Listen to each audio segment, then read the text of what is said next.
Hello friends, இந்த வீடியோவில் மகாசிவராத்திரியை பற்றி பார்க்கலாம். 2025வது வருஷத்தில் மகாசிவராத்திரி வந்து பிப்ரவரி 26ஆம் தேதி வருது. தமிழ் மாதத்தில் மாசி 14ஆம் நாள் வருது. இது சிவனுக்குரிய விரதமாகும். இந்த விரதம் வந்து ஆண்டுதோறும் மாசி மாதத்தில் கிருஷ்ணபட்ச சதுர்த்தசி திதியில் இரவில் கொண்டாடுறாங்க. இந்த தினத்தில் வந்து சிவபெருமானை வழிபடுறதுனால நம்மளோட கவலைகள் எல்லாமே நீங்கும். நினைத்த காரியம் எல்லாமே வெற்றியடையும். சிவாய நம என்று சொல்வதனால நமக்கு அபாயம்லாம் எதுவும் ஏற்படாது, உபாயம்தான் ஏற்படும். இந்த புனிதமான நாளில் நம்ம விரதம் இருக்கிறதுனால நம்மளுக்கு புண்ணியம் வரும், முக்தி கிடைக்கும். ஒரு நாள் ஃபுல்லாக 6 கால பூஜை நடக்கும் சிவாலயத்தில்.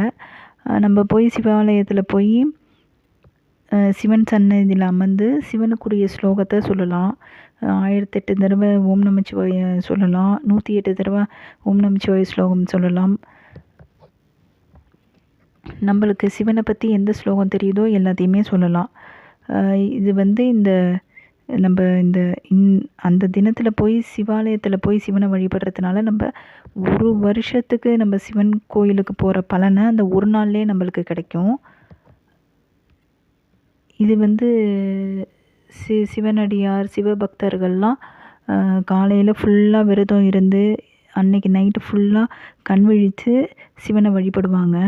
இந்த மகா சிவராத்திரி நாளில் வந்து 30 முக்கோடி தேவர்களும் சிவனை துதித்து அவரை வழிபடுவதாக ஐதீகம். அதனால் அந்த சமயத்தில் நாமும் அந்த சிவபெருமானை வழிபடுறதுனால சிவனோட அருள் நம்மளுக்கு ஃபுல்லாக கிடைக்கும். தேவர்களோட அருளும் நம்மளுக்கு கிடைக்கும். இதனால் நம்மளுக்கு வந்து சிறப்பான வாழ்க்கை அமையும். அதனால் நாம் சிவனை வழிபட்டு வாழ்க்கையில் வெற்றி அடைவோம்.